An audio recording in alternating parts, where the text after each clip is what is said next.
Brigitte Karlerskin, merci de nous accorder cette interview.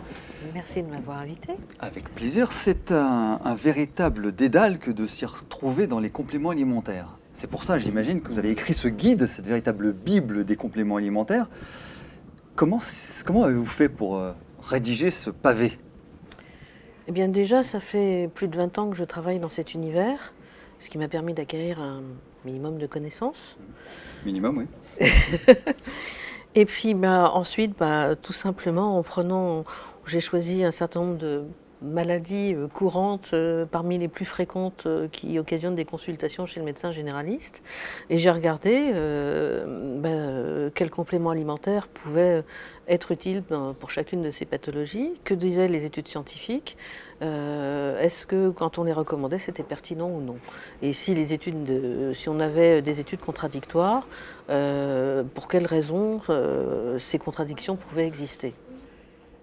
C'est pas basé sur c'est basé que sur la science, ou est-ce qu'il y a aussi de la tradition? C'est-à-dire, est-ce qu'on a besoin vraiment de la science à chaque fois pour dire tel produit fonctionne? Parce que l'expérience, pardonnez-moi, je prolonge là-dessus, la médecine chinoise a quand même 5000 ans, il y a des produits, c'est pas encore prouvé scientifiquement, mais pourtant ça marche.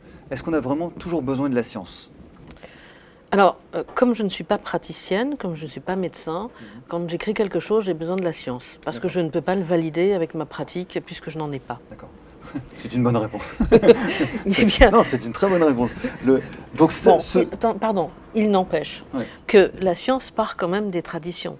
C'est-à-dire, on va avoir des recherches qui se font aussi en Inde, en Chine, au Japon ou autres, mais qui partent pour vérifier, valider que les connaissances issues de la tradition se retrouvent bien quand on fait une étude scientifique. C'est aussi un petit peu rassurant. Voilà. Donc dans le livre, vous avez deux types d'entrées, si je ne me trompe pas, une entrée par les pathologies, une entrée par les produits. Pas par les produits, par les substances, par les extraits de plantes, par les nutriments. Je ne parle pas de produits commerciaux. La différence, c'est l'extrait véritablement de la plante? Non, c'est le principe actif, je veux dire? Oui, c'est le principe actif. Je ne parle pas de produits, c'est-à-dire je ne vais pas vous dire, je ne sais pas moi, allez acheter une boîte de ceci en pharmacie. Je parle de ce qu'il y a dedans. Je ne parle pas de marque commerciale, je ne fais pas de choix dans ce qu'il y a à acheter dehors. Je parle vraiment de la vitamine, de la CoQ10, de l'extrait de Boswellia ou autre. Donc en gros, ce n'est pas diligenté par un laboratoire et vous ne donnez pas de produit, c'est très objectif comme ouvrage. Ah tout à fait, c'est vraiment, je me suis appuyée sur les recherches scientifiques. Donc là, vous avez pris les principales pathologies, Dieu sait qu'il y en a quand même pas mal, vous avez pris les principales pathologies, 30, et avec ça, mais on arrive à s'y retrouver quand même. Est-ce que le patient, le patient moyen qui va voir dans sa pathologie, est-ce qu'il ne va pas se sentir obligé de prendre un petit peu d'acide gras, un petit peu de magnésium, un petit peu de GABA, un petit peu de folate, un petit peu de DHEA? Comment il va s'y retrouver là-dessus? Est-ce qu'il doit être aidé par le praticien? S'il a l'habitude d'utiliser les compléments alimentaires, ça va l'aider. S'il n'en a pas du tout l'habitude, ça va être un petit peu compliqué, mais je pense qu'on peut s'y retrouver. Mais c'est aussi beaucoup plus net pour les professionnels de santé. Aussi. C'est aussi. Le Vidal, sans faire de publicité, c'est le Vidal des compléments alimentaires. On peut dire ça, oui. Ce serait bien. Mais il existe un Vidal des compléments alimentaires, il est différent. En quoi? Il n'y a pas autant de recherches, il n'y a pas autant d'études pour soutenir pour soutenir la validation de ce qu'ils disent. Il est très différent. Mais il en existe un. J'imagine aussi que les compléments ne sont pas tous de la même qualité, de la même teneur, de la même concentration, de la même efficacité. Dans le commerce, parce que là, encore une fois, je n'en parle pas. Vous demandez... Je parle uniquement, encore une fois, je vais dire par exemple la vitamine D, il y a telle étude qui va montrer que si on n'a pas suffisamment de vitamine D, on va avoir plus de risques de telle ou telle pathologie, par exemple. Ou on a vu une étude qui dit que si vous prenez X unités internationales de vitamine D pendant tant de temps, eh bien il y a une amélioration sur cette pathologie. Voilà, et pour chaque chose, je le fais comme ça pour chaque pathologie. C'est plus clair. Et que pensez-vous, vous, des apports journaliers recommandés? Ça vient d'où ces apports recommandés journaliers? Alors, ils sont fixés sur un échantillon de population standard en bonne santé. Donc, c'est juste pour éviter les carences. Ça ne tient pas compte du problème de santé ou de la vie d'une personne particulière.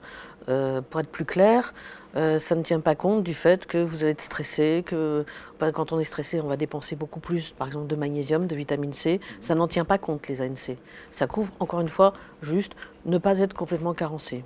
Et encore, c'est pas pour tout, parce que si on prend l'exemple de la vitamine D, encore une fois, 200 unités par jour, 200 unités internationales par jour, c'est l'ANC la plus basse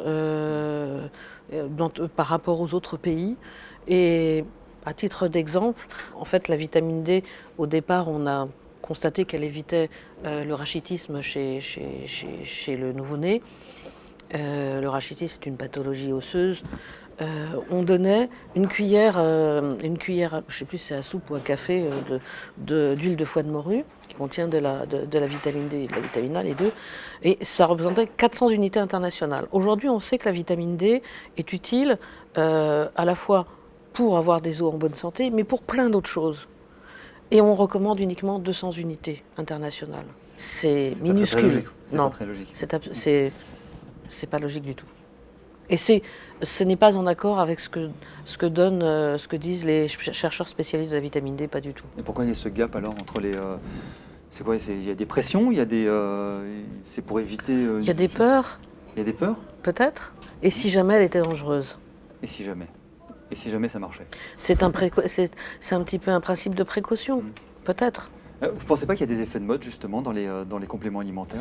Alors ça, c'est toujours la question que je me pose. Est-ce que c'est un effet de mode? Est-ce que c'est un problème de marketing? Quand on commence à vous sortir un nouveau truc, par exemple en ce moment, la vitamine K2, c'est très à la mode.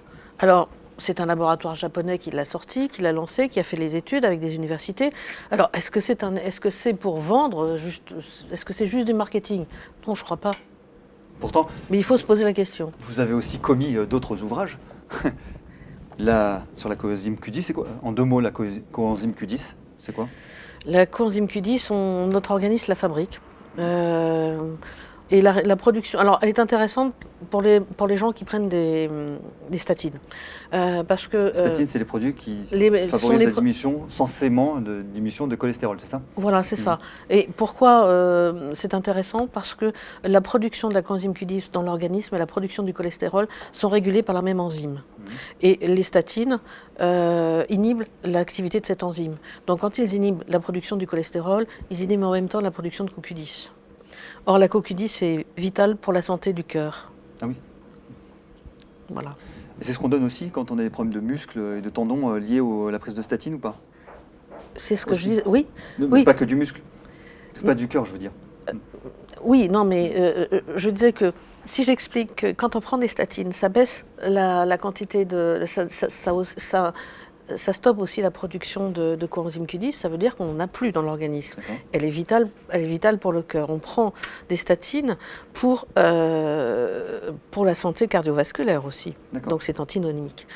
Les effets secondaires des statines, on peut penser que c'est dû à la chute de coenzyme Q10. Et quand on supplémente des patients en coenzyme Q10 qui prennent des statines, on a une amélioration dans un grand pourcentage d'études.